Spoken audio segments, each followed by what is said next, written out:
com muito sentimento de amizade e de agradecimento por essas palavras suas. É um enorme prazer estar com vocês e, novamente, estou assim muito sensibilizado pelo convite. Gostaria de começar me desculpando por não falar espanhol.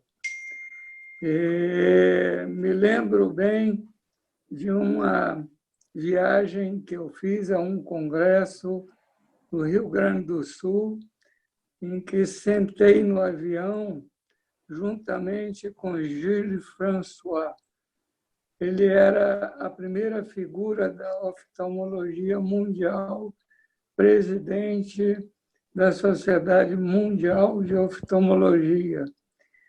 E eu lhe disse muito humildemente: perdão, professor, eu não falo francês.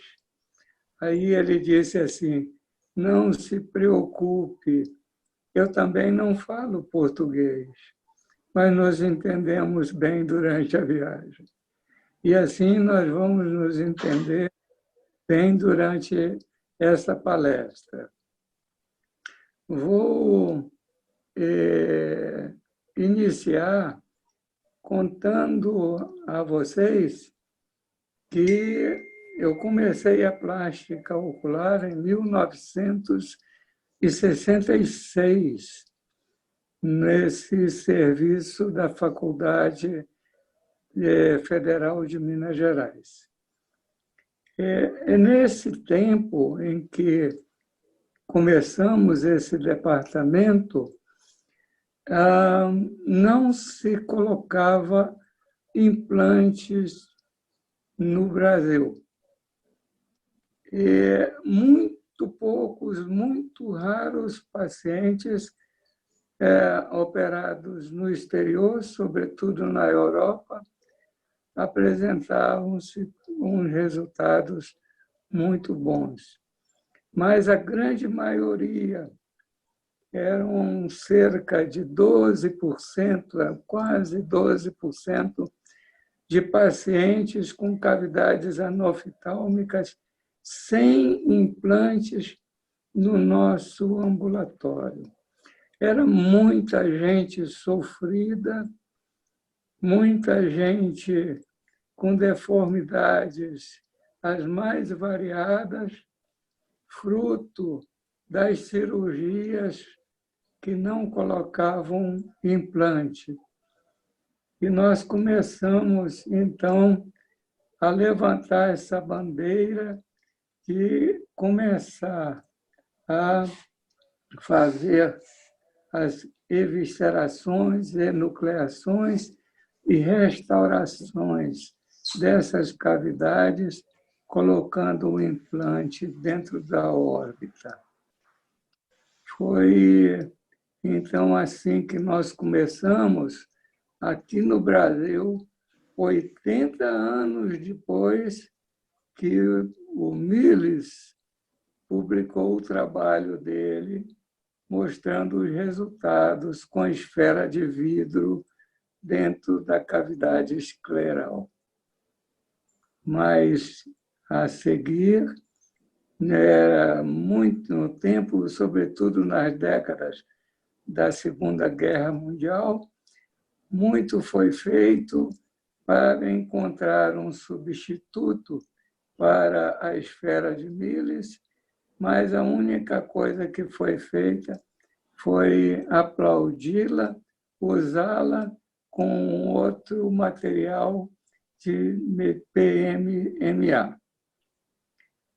Só aconteceu nova mudança em 1990, quando Perry, então, publicou o trabalho dele com hidroxiapatita, retirada do coral marinho.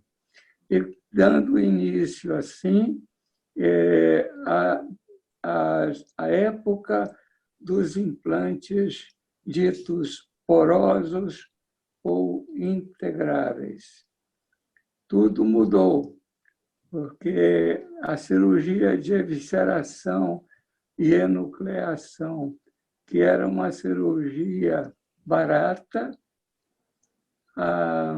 tornou-se, então, extremamente cara. Muito, muito cara. Passe o seguinte, por favor. Seguinte slide. Oi, já passou. Seguinte slide, por favor. Passou que isso não ocorreu.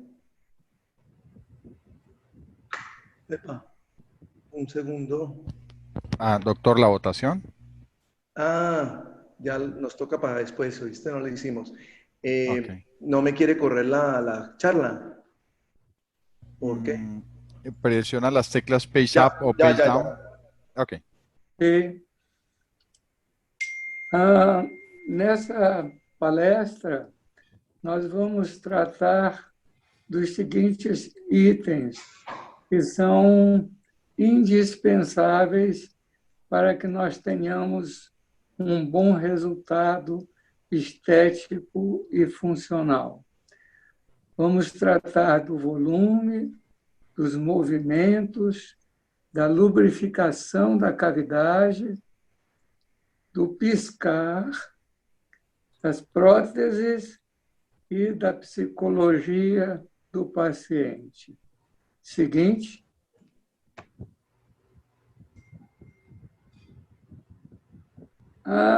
Apresento nesse slide uma grande controvérsia atual.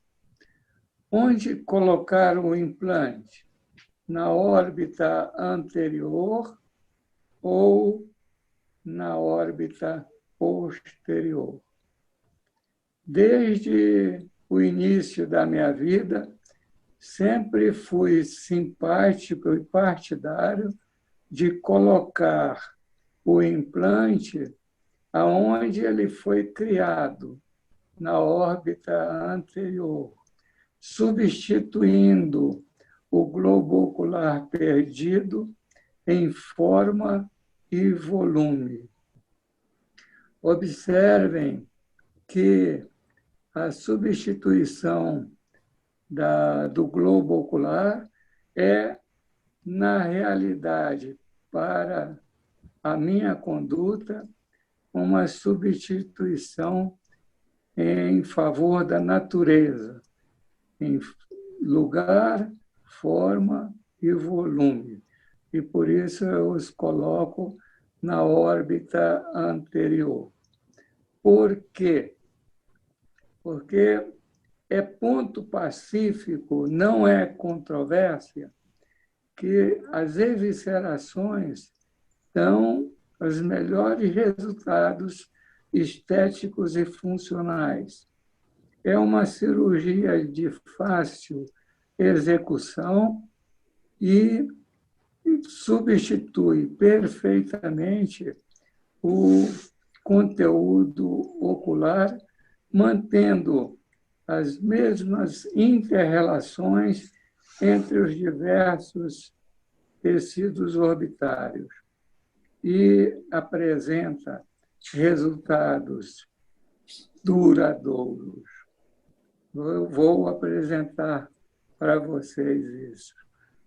Quanto aos músculos, vejam que quando esses músculos são estirados, como, por exemplo, para fazer a imbricação do reto superior com o reto inferior, do reto lateral com o reto medial, na parte anterior do implante, esses músculos são estirados.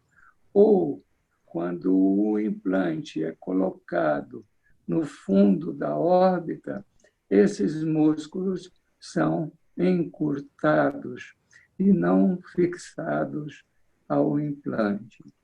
E, com isso, está comprovado que nessas duas situações os movimentos do implante não são aqueles desejáveis, estão muito aquém dos resultados comparados quando o implante é colocado na parte anterior, dentro da cápsula de Tenon. Os implantes atuais, ditos integráveis, eles têm uma superfície muito rugosa, muito áspera, colocados dentro da cavidade tenoniana, sem o devido revestimento, libera os músculos para se contraírem livremente, puxando a cápsula de Tenon para trás e, por esse motivo, fazendo um estiramento, um adelgaçamento, um afinamento da superfície de revestimento anterior. E, por isso, é uma explicação razoavelmente sensata de como aparecem as complicações de exposição desses implantes. Sobretudo quando a prótese não tem uma curvatura posterior adequada e faz atrito com esse revestimento. Então, essas são as razões principais de eu preferir colocar os meus implantes no mesmo lugar, com a mesma forma e volume que tem o globo ocular, imitando a natureza. Seguinte.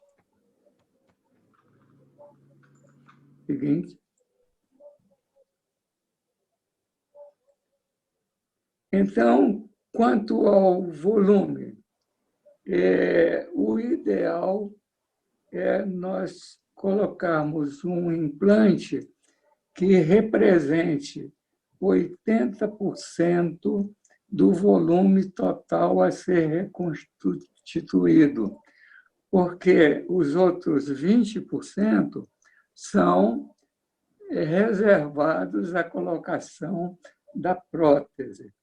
E a prótese ideal, na minha experiência e na minha simpatia, é uma concha, que é uma prótese fina, tendo em volta de 1,2 a 1,5 milímetros de espessura e que permite que a parte do segmento anterior, a íris, seja pintada, dando uma impressão de profundidade, o que nós não, de naturalidade, é o que nós não temos na lente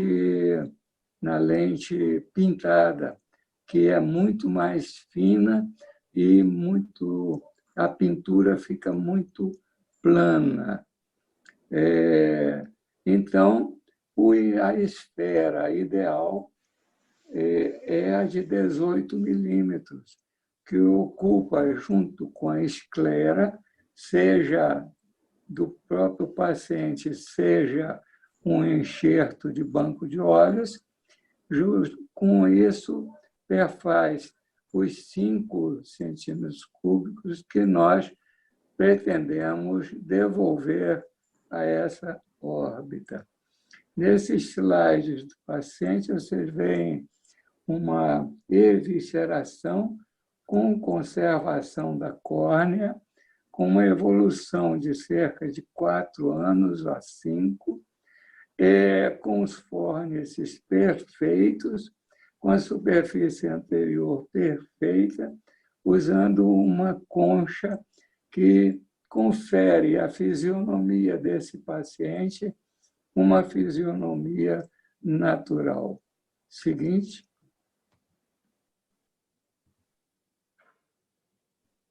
No cambia fácil, ¿eh? Câmbio? Hoy. No sé qué pasa. Siguiente. Ya. Então, assim. Na enucleação, nós procuramos fazer a mesma coisa. Essa técnica foi descrita por Revuet em 1968, afirmando com toda a sua autoridade de um dos maiores cirurgiões da época que a esclera era o melhor tecido para ser colocado na órbita. Ora, se nós temos uma esclera conservada de cadáver, naquele tempo se conservava em álcool, e colocamos dentro dessa esclera uma esfera de 18 milímetros, nós temos como resultado dessa implantação um aspecto semelhante ao das eviscerações, com fixação muscular nas mesmas topografias, nas mesmas relações que existem entre eles no olho normal. A única diferença para a evisceração é que na enucleação esse implante é revestido na face anterior pela tenon e pela conjuntiva. Então, como resultado, nós temos dessa enucleação, é um resultado que parece o da evisceração, em tudo e por tudo semelhante. Seguinte.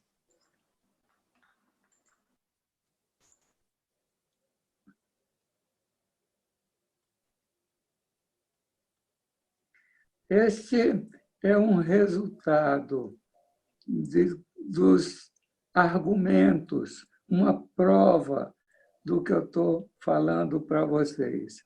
Observem essa cavidade de um olho eviscerado com a córnea, a colocação de uma esfera de milhas de 18 milímetros. Vejam os fórnices perfeitos, a prótese bem adequada, com a funcionalidade e com a dinâmica palpebral normal, uma prótese que confere a naturalidade a esse olho artificial. Por que escolhi esse paciente? Porque ele representa uma evolução de 49 anos. Ele foi eviscerado por mim aos 6 anos de idade, vítima de um acidente perfurante. E, atualmente, essa foto foi feita com 55 anos de idade. Seguinte. Para mostrar. Seguinte, por favor. Câmbio. Oi. Epa. Siguiente. Vamos. Vamos mudar mais rápido? Sim. Não vejo. Uau, agora sim.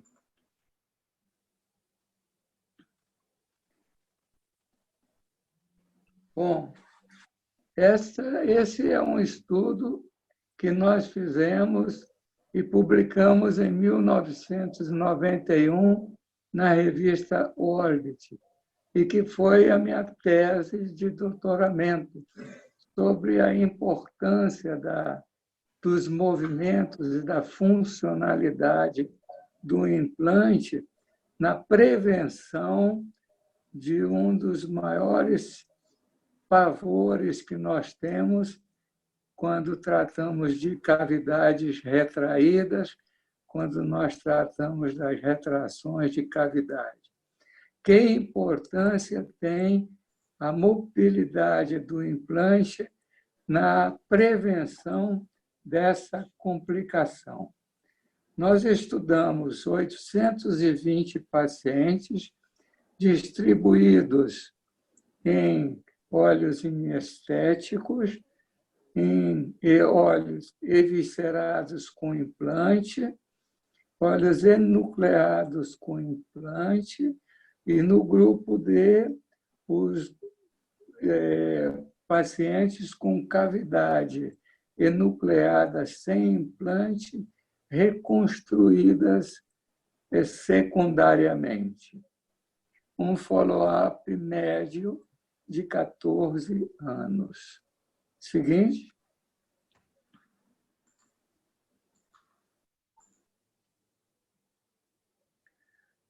Este é o primeiro grupo dos óleos inestéticos. É um grupo que serve de um parâmetro ideal para tudo que nós possamos fazer pelos pacientes com perda do globo ocular. Esses casos são os casos mais bonitos e mais bem recuperados que possa existir. Então, a amplitude dos movimentos da prótese pode chegar a 60% a 70% do olho normal, somente colocando uma lente pintada, uma prótese tipo lente, sobre esse olho inestético. Quero falar que os movimentos da prótese são movimentos indiretos. Eles são transmitidos à prótese pela amplitude dos fórnices. Por isso, as próteses devem apoiar na periferia e não no centro. Quando existe o toque apical, é uma prótese mal adaptada, é uma prótese inadequada. Ela tem que ter uma curvatura posterior de maneira a não causar pressão no ápice do olho ou do implante. E, com isso, então, nós temos uma melhor mobilidade, porque quando o paciente olha para cima, o fórnice inferior fica raso e o superior fica fundo, albergando o movimento da prótese. E assim também no sentido horizontal. Funciona do mesmo jeito. Seguinte. Esses resultados são realmente maravilhosos. Esses olhos, controlados habitualmente pelo ultrassom, pela ultrassonografia, não precisam ser eviscerados ou enucleados para colocar implantes. Basta colocar a lente sobre esses olhos inestéticos. Esse é, então, o meu ideal, de fazer as cirurgias que eu possa ter um resultado semelhante a esse. Seguinte.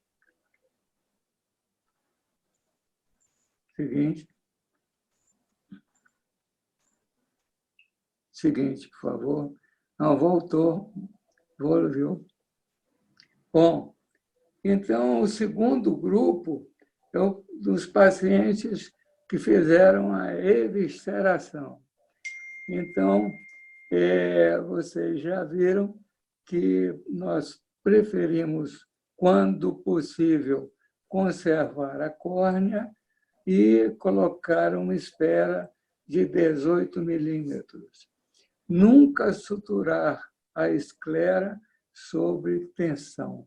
Ela nunca deve ficar estirada, colocada sob tensão por sobre o implante.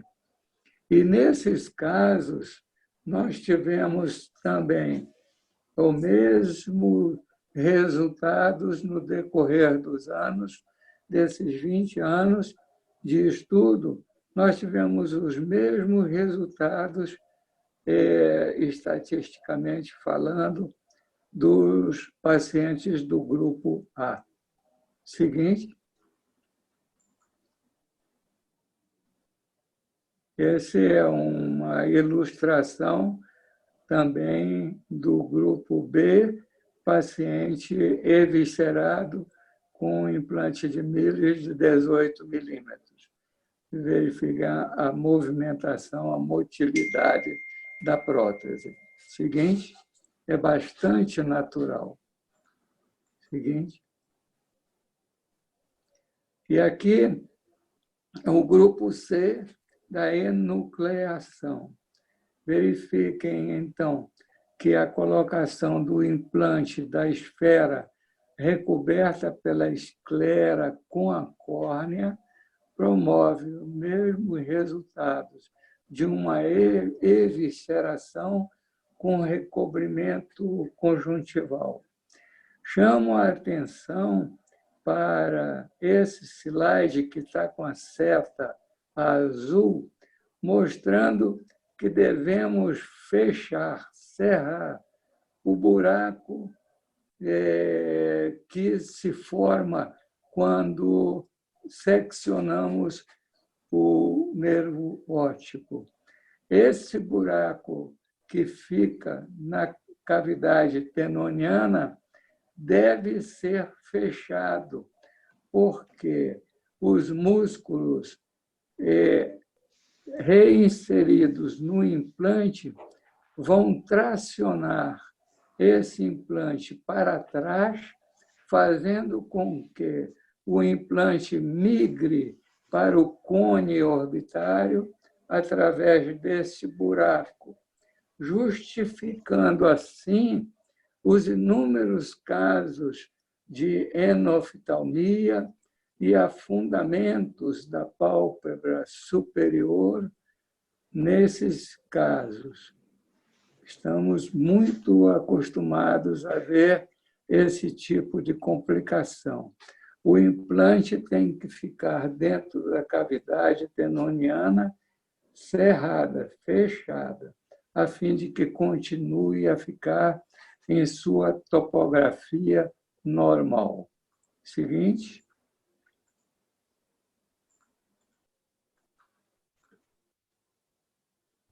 Esse é o resultado dessa mesma criança após 13 anos depois.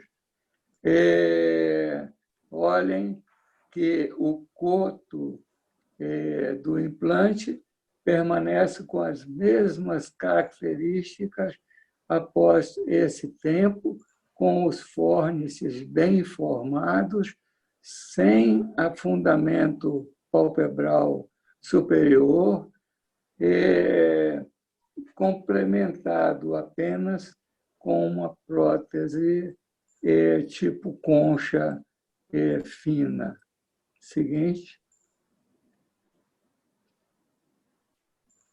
E nas cavidades já evisceradas sem implante, como é esse caso que apresentamos da nossa classificação do grupo 1, em que existe uma retração na cavidade no fórnice inferior, fazendo com que a prótese em uso caia com maior facilidade.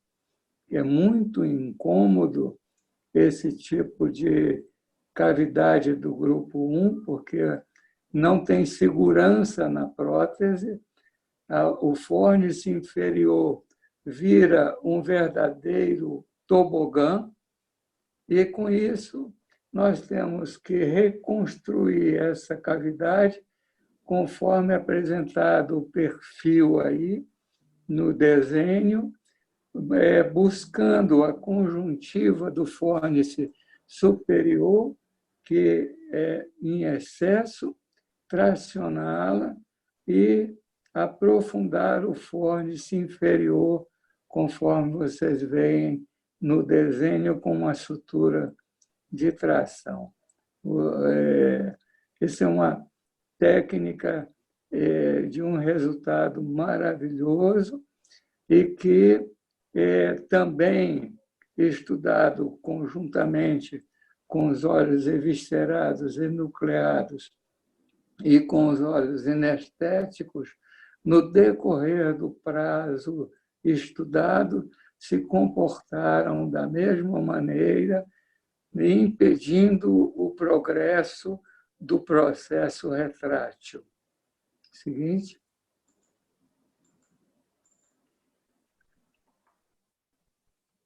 Conclusão: não se encontraram diferenças significativas na comparação dos grupos.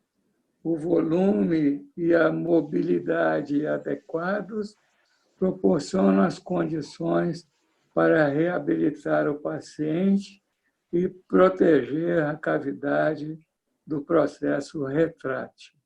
Seguinte.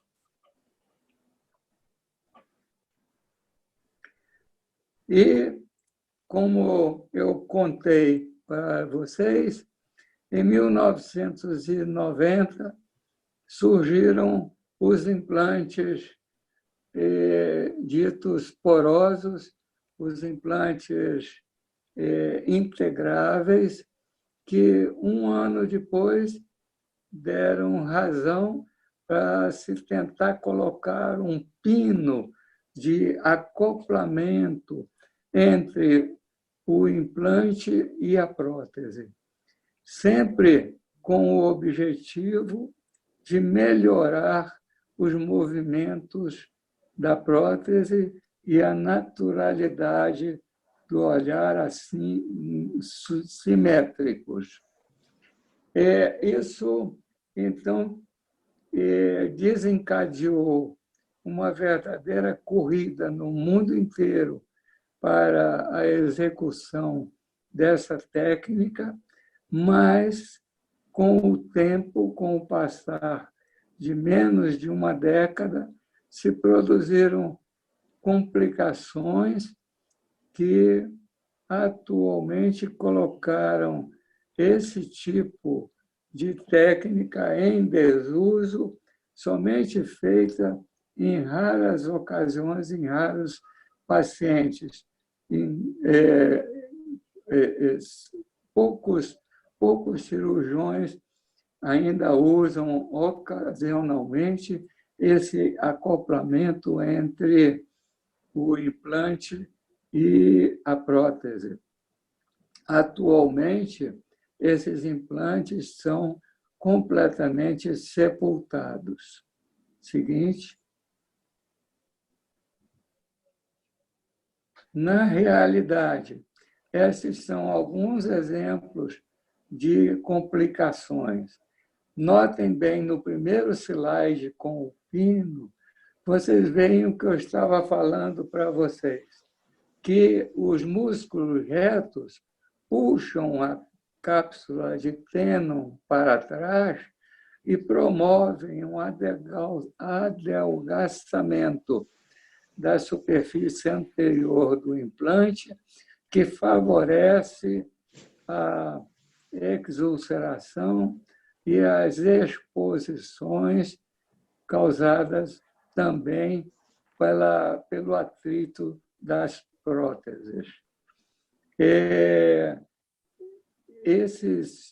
Essas exposições eu tenho observado na minha vida que elas foram causadas, na maior parte dos casos, por um volume exagerado, um volume grande do implante ou por próteses inadequadas.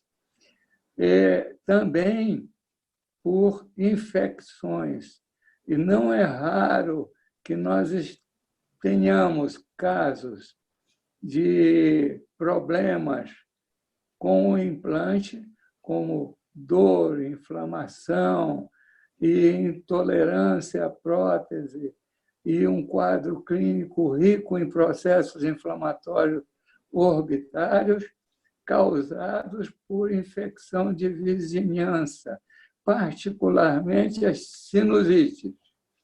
Há pouco tempo, eu e a doutora Ana Rosa tivemos um caso em que, retirando o implante para substituir por um dermo adiposo, nós encontramos um verdadeiro abscesso no polo posterior do implante, juntamente com uma pansinusite diagnosticada pelo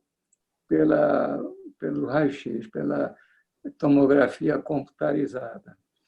Alguns detalhes técnicos que eu já citei para vocês também podem ser causas dessas complicações, particularmente das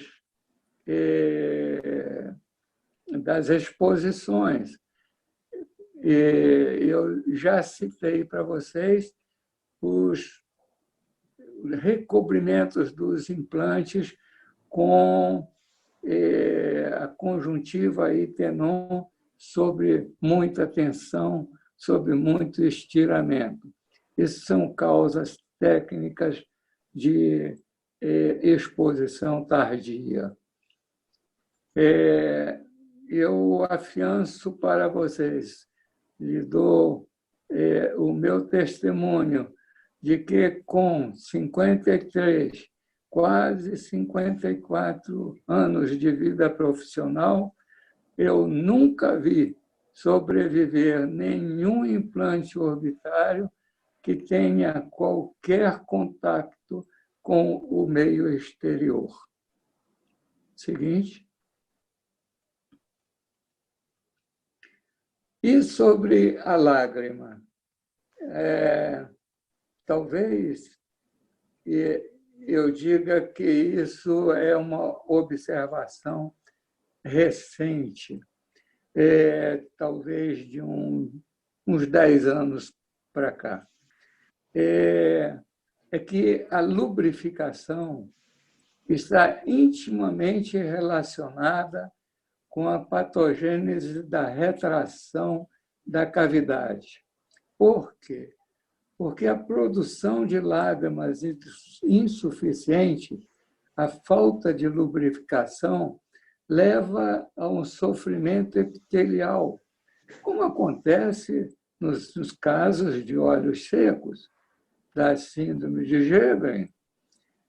Isso leva à irritação, à neovascularização, à infecção bacteriana resistente, à inflamação e uma hiperplasia subconjuntival que leva a um processo de retração, como exemplificado por essa criança. Uma cavidade retraída em todos os sentidos. Então, essa secura, esse mal-estar que dura anos, representa um quadro clínico de uma riqueza muito grande, com sensação de secura, um déficit de piscar, a sensação de ardor, de corpo estranho, perda do brilho da prótese. A prótese necessita ser lavada a toda hora, produz uma secreção que não cede com nenhum colírio anti-inflamatório ou de antibiótico, produz um lagoftalmo e depois vêm os entrópions retracionais do folheto posterior. A prótese incomoda demais e o paciente não usa mais a prótese. Então, esse problema de falta de lubrificação da cavidade é um problema que deve ser tratado seja com colírios lubrificantes, seja com óleos minerais a princípio, pedindo para o paciente usá-los constantemente e forçar o piscar, ou então o seguinte, fazer uma cirurgia para melhorar essa lubrificação. Seguinte, por favor, que consiste no transplante das glândulas salivares labiais nas cavidades anoftálmicas secas. Isso não é uma cirurgia de minha autoria, mas sim de Murubi de Castilho, de Madrid, que me ensinou essa técnica. E realmente, tanto nos olhos secos graves, como nas cavidades secas, ele promove uma melhora substancial bastante significativa. Seguinte. Essa é uma ilustração da técnica que vocês veem o enxerto de mucosa labial com as glândulas apensas como se fosse um cacho de uvas, sendo colocado no fórnice superior dessa cavidade, muitas vezes já reconstruída com enxertos, inclusive de pele. E no último slide, à direita, a prótese já com uma lubrificação bem mais satisfatória. Seguinte, melhorando as condições e o quadro clínico. A mesma coisa para trás, por favor. Os mesmos argumentos que eu falei para a lubrificação servem para a hemodinâmica.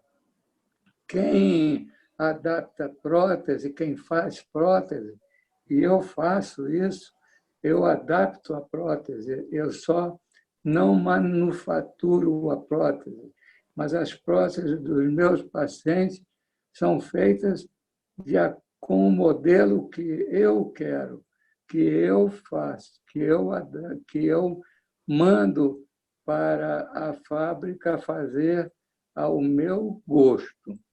Então, vejam que eu tenho um cuidado especial de não colocar uma prótese que possa causar lagoftalmo.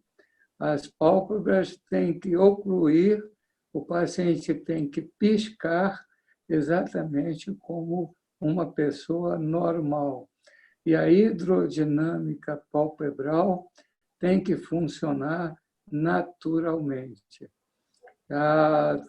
trazendo satisfação e comodidade aos pacientes. Seguinte.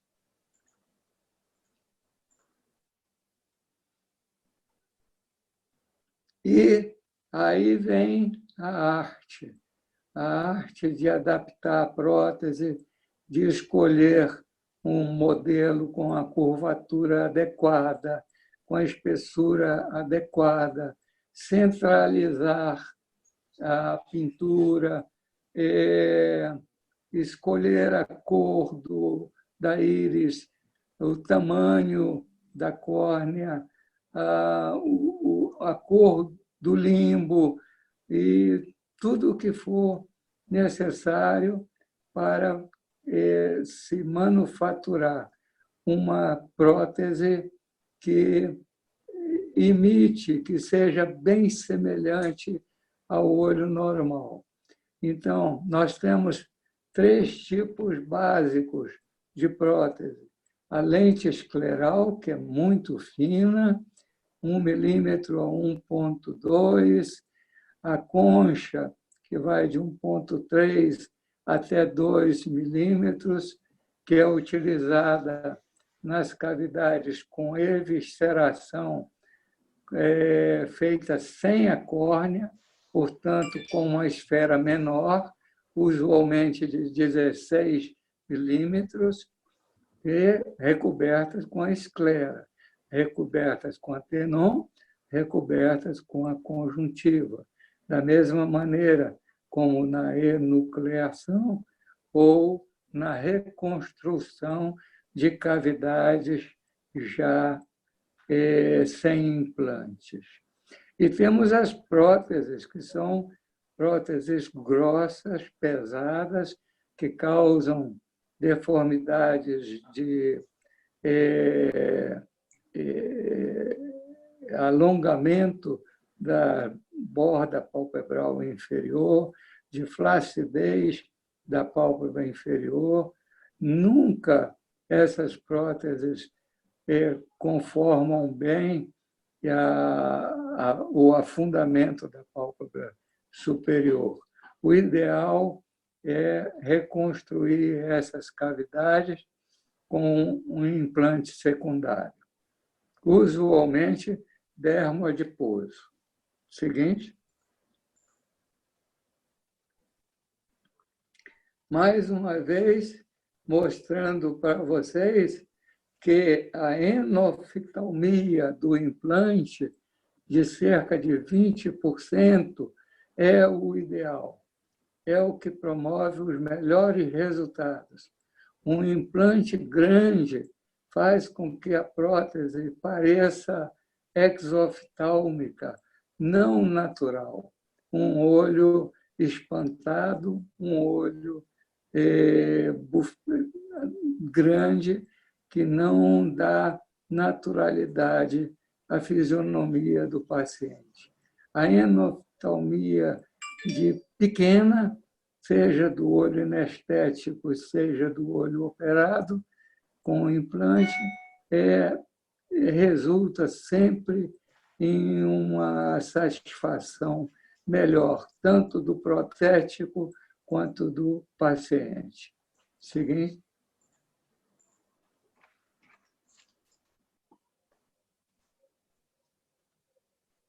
Isso que eu estou falando para vocês é sobre a prótese, uma prótese bem conformada, bem feita, bem manufaturada, traz realmente a estética e a naturalidade para o paciente. Seguinte.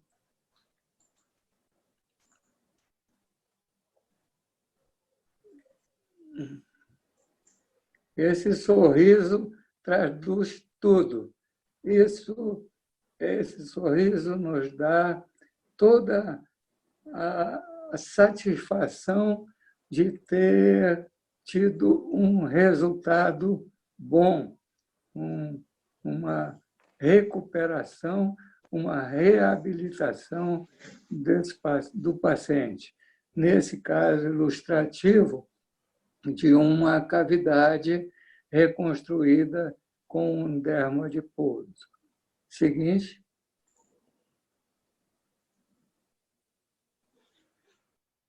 Por outro lado, temos também pacientes que, por mais que se faça, por mais esforço que tenhamos para satisfazer o paciente, como nesse caso ilustrado,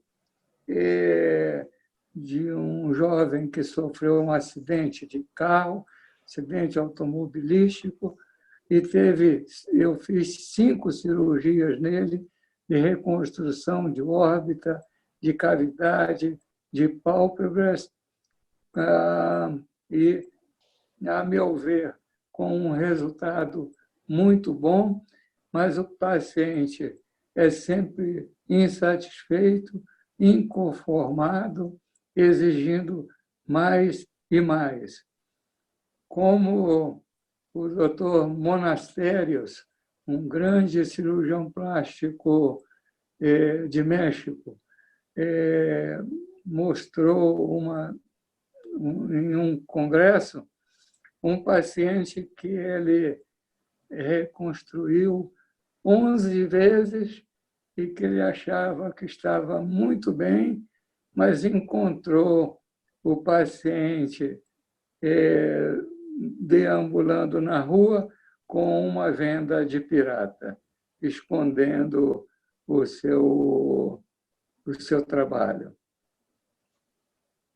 Seguinte.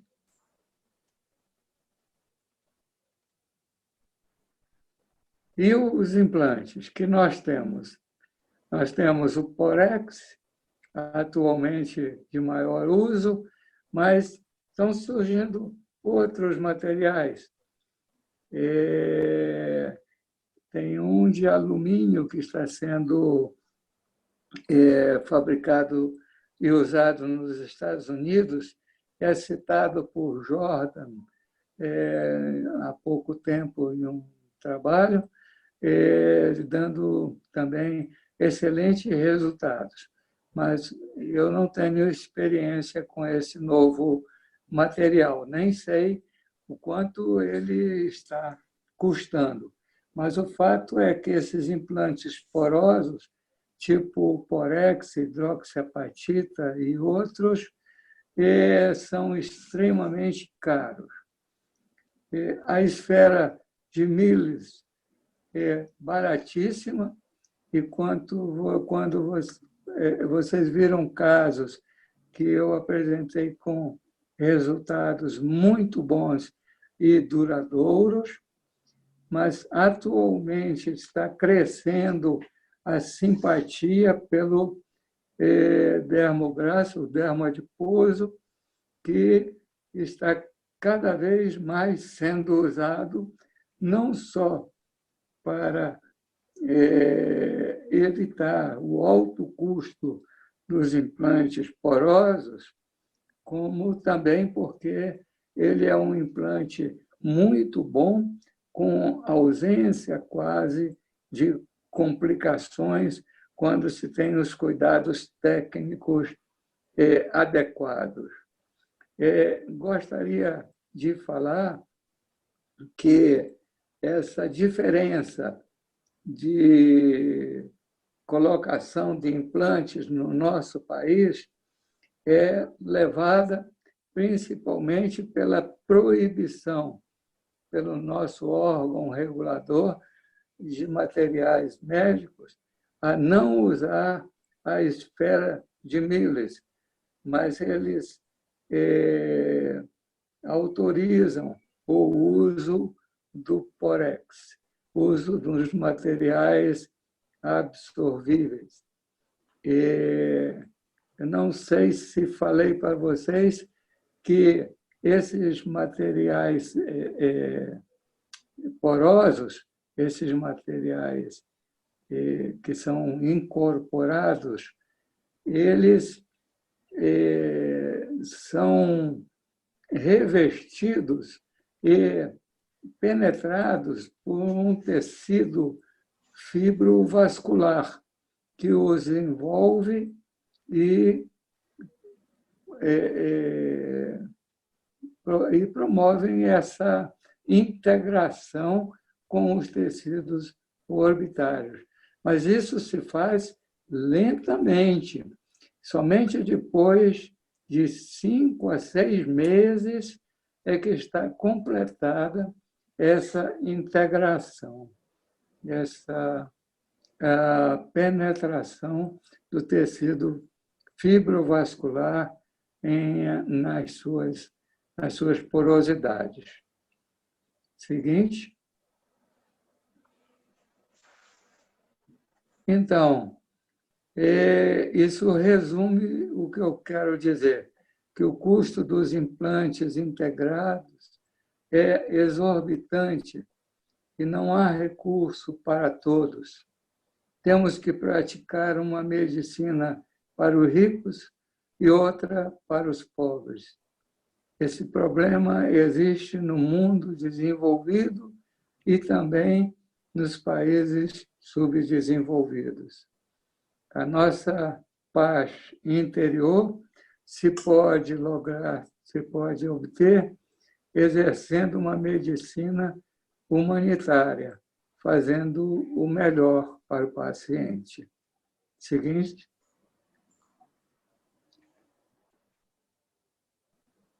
Transferir nossos aprendizados é uma excelente forma de aprendermos mais. Obrigado. Ingrid. Oi. Muito obrigada, professor Eduardo. Excelente a aula do senhor. Eu vou pedir para o senhor, a gente vai fazer uma encuesta um momento, vai fazer umas perguntas e depois a gente continua com as perguntas que estão fazendo para o senhor. O resultado da nossa encuesta é assim: a maior parte de nossa assistência, 44%, é do pessoal do Brasil.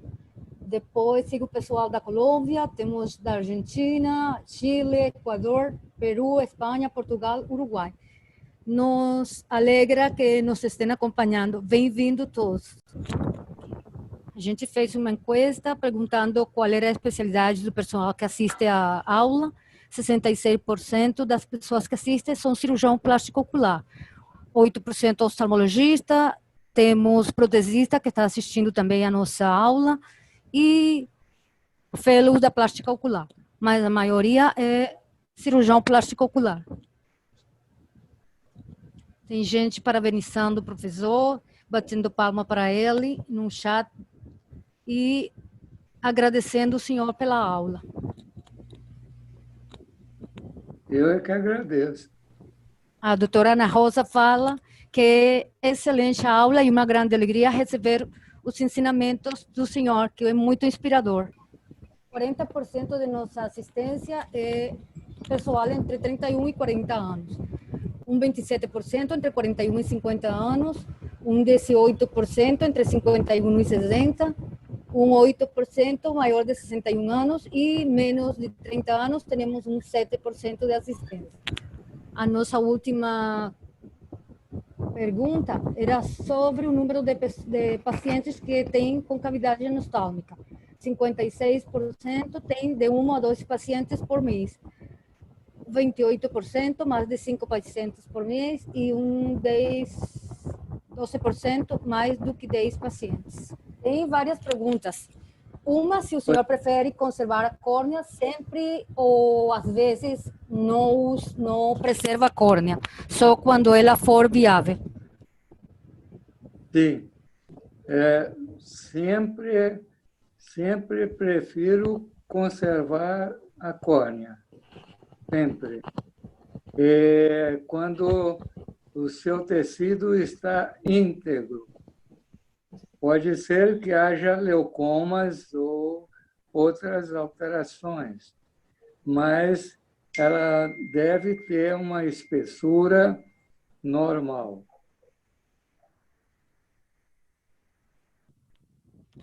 E aí, pergunta também se o senhor... Perdão.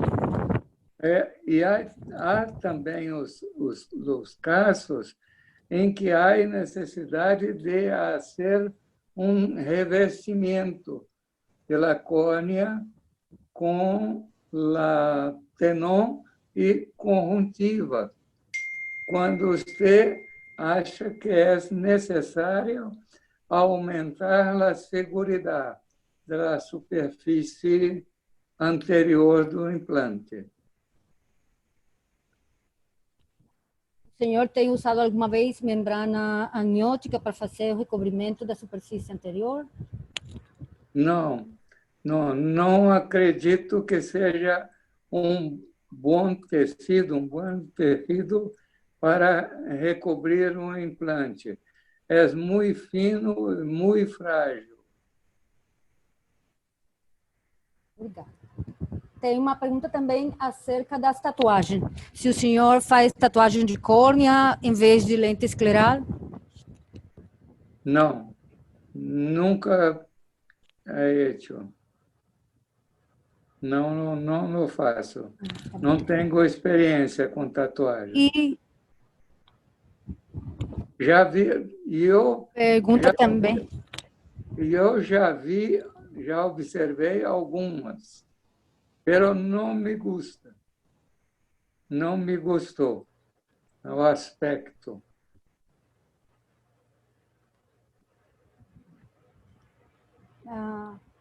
O Birajara pergunta para o senhor que fios o senhor usa para fechar os diferentes planos na evisceração e na enucleação. Perdão, eu não entendi. O que é que eu uso para... Os fios que o senhor usa para fechamento.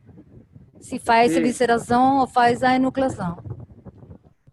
Todos eu uso o Vicryl.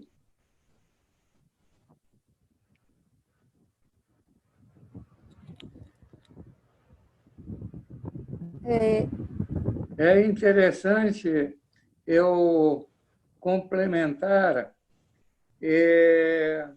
falando para vocês que estou sabendo de uma tela ou uma mecha de Vicryl que está sendo produzida pela Eticon, nos Estados Unidos, e que é um tecido barato e ótimo para revestir os implantes, em lugar da esclera.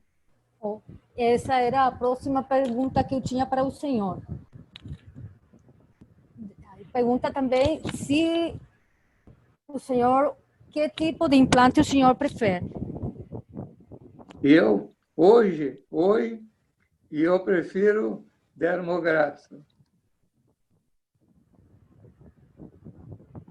Pero em evisceração, não, evisceração eu prefiro usar um implante esférico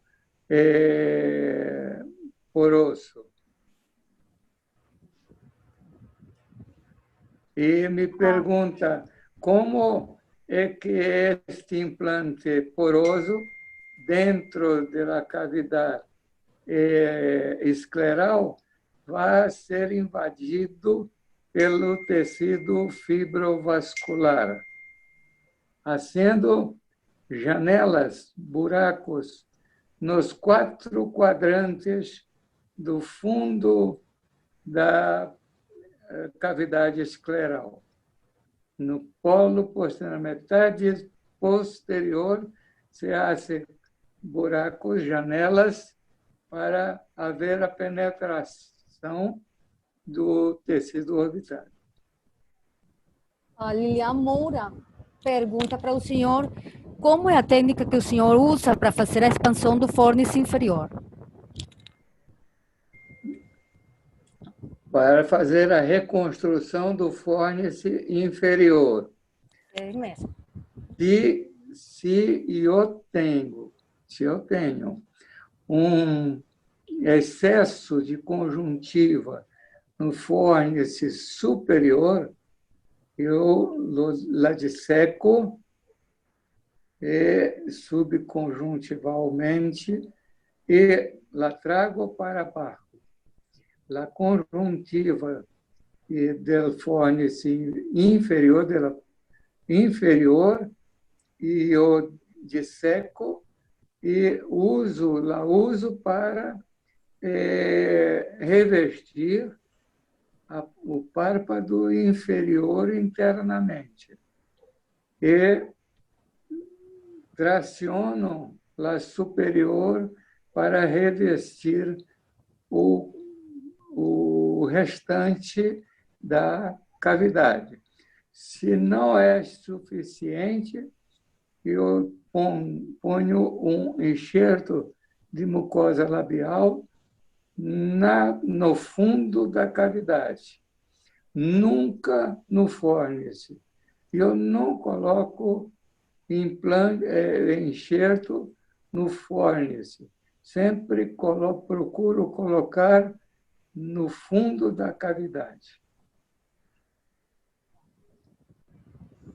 Pergunta também se o senhor, qual é a experiência do senhor com os implantes não integrados de PMMA? De PMMA são as esferas de Miles que são usadas. Eu sempre utilizei a minha vida inteira as esferas de PMA e eu sempre as usei com muito sucesso. em comparação com a literatura. Os implantes integrados de hidroxiapatita, Porex, etc., não revestidos pela esclera ou por qualquer outro tecido, implantados na órbita, segundo a literatura, as complicações podem aparecer em até 22%, como afirma Jordan, nos Estados Unidos. Nas nossas estatísticas, nós temos uma incidência de complicações em torno de 4,6% a 4,8% de exposição. Respeito à pergunta da reconstrução do fundo do saco, pergunta por que o senhor não faz mesmo enxerto no fundo do saco? Não me gusta. Não me gusta. Eu prefiro usar a conjuntiva remanescente do fundo da cavidade para reconstruir, para ser rebatida para a face posterior da pálpebra e fundo de saco. Em seu lugar, eu coloco um enxerto de mucosa labial. Nunca. Mas ele Não tenho boa experiência com membrana amniótica. Não, ele perguntava por que mesmo não gosta de pôr enxerto no fundo do saco. Não. Eu prefiro tracioná-la com mucosa de retalhos, não de enxertos. Enquanto a cada quanto tempo o senhor acha que é ideal para a pessoa fazer limpeza da prótese? Após a evisceração e enucleação? Após da cirurgia. 1 mês. 1 mês. O senhor falava da lubrificação da superfície ocular. Perguntam se o senhor tem alguma preferência por algum lubricante. Por algum? Por alguma lágrima, por algum lubrificante. Não tenho. Oleosos. Para o uso de próteses, são lubrificantes oleosos. Eu gosto muito do óleo vegetal para ser usado como colírio, tipo Nujol.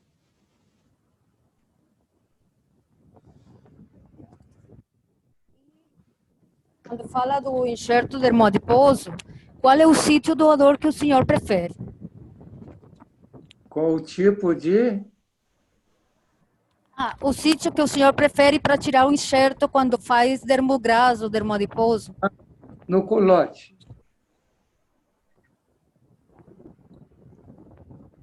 E tem mais 2 perguntas aí.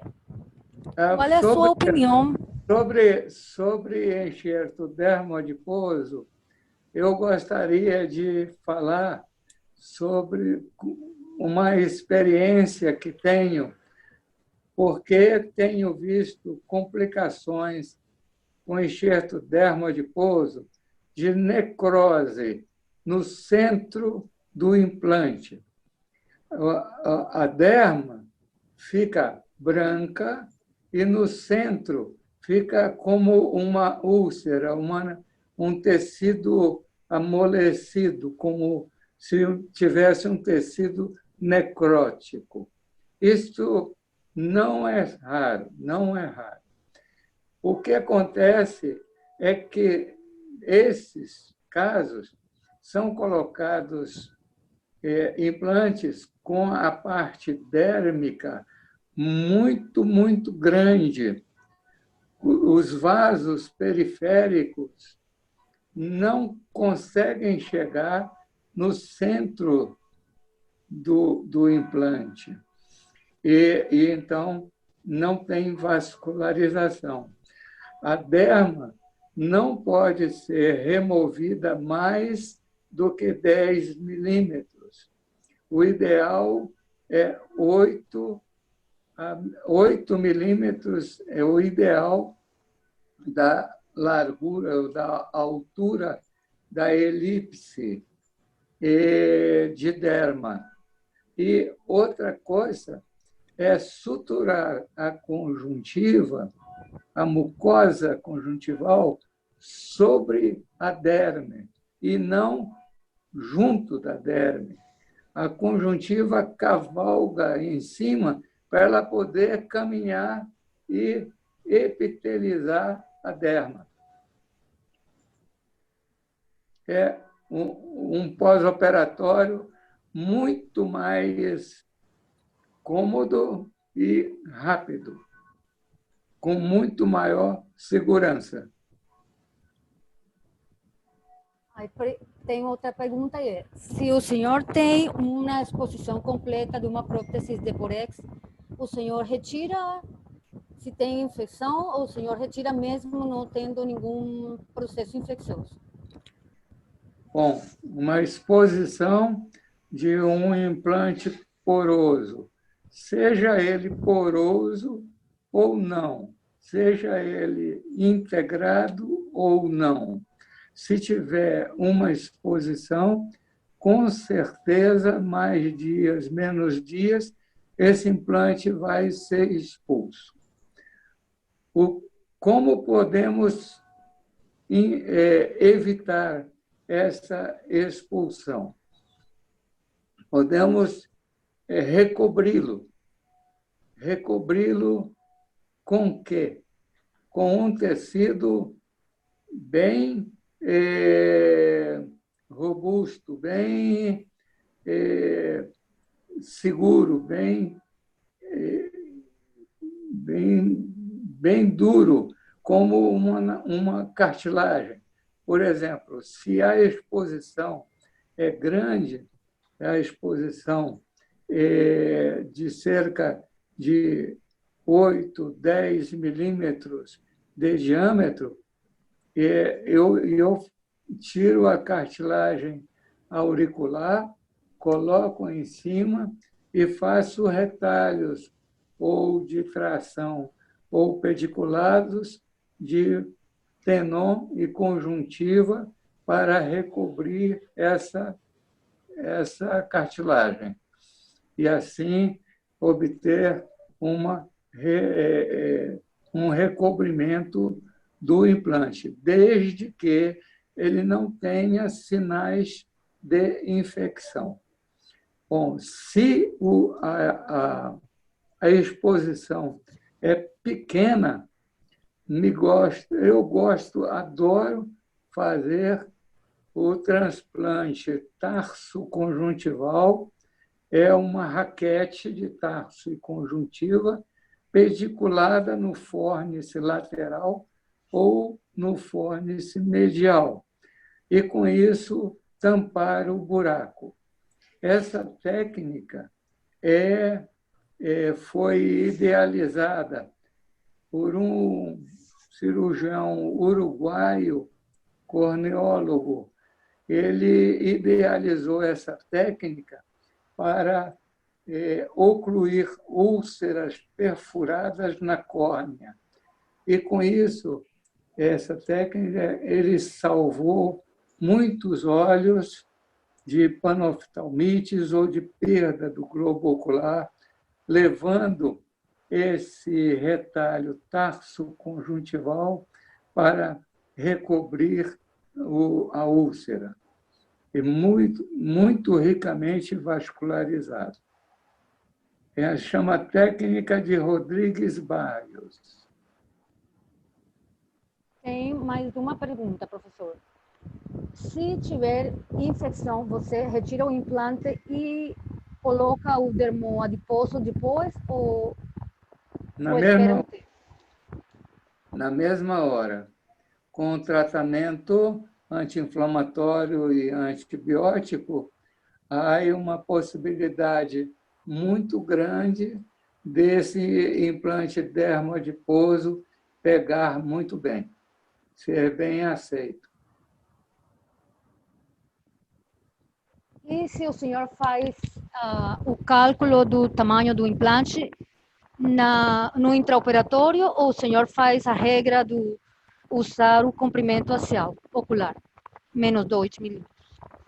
Nenhum, nem outro.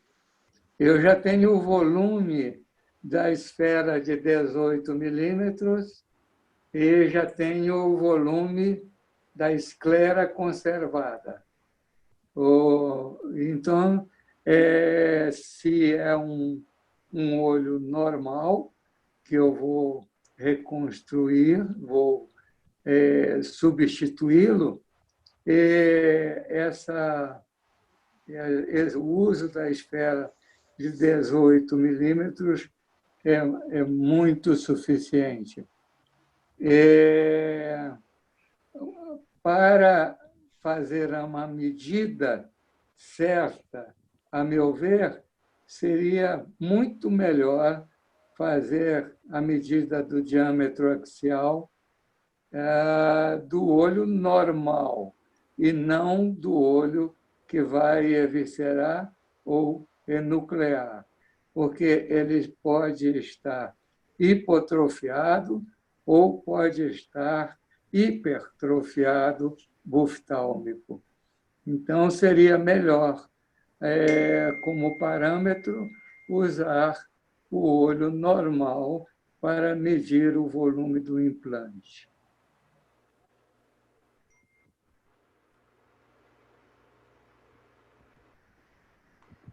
Muito obrigada, professor Eduardo, pela sua aula, tem sido muito boa para nós. Vou deixar o senhor com o Antônio.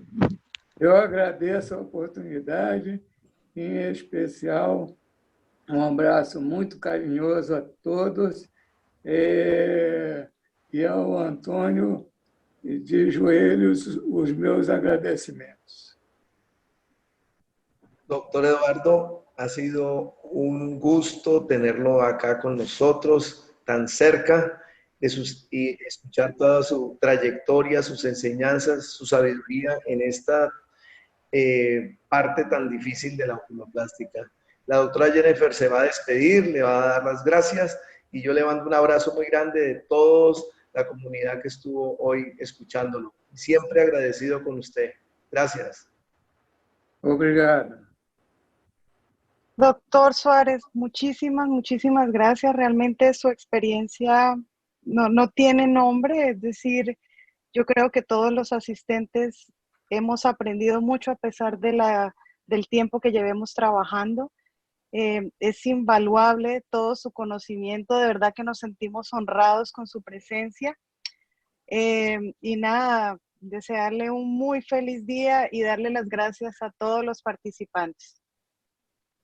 Muchas gracias, Jennifer. Foi prazer conhecê-la.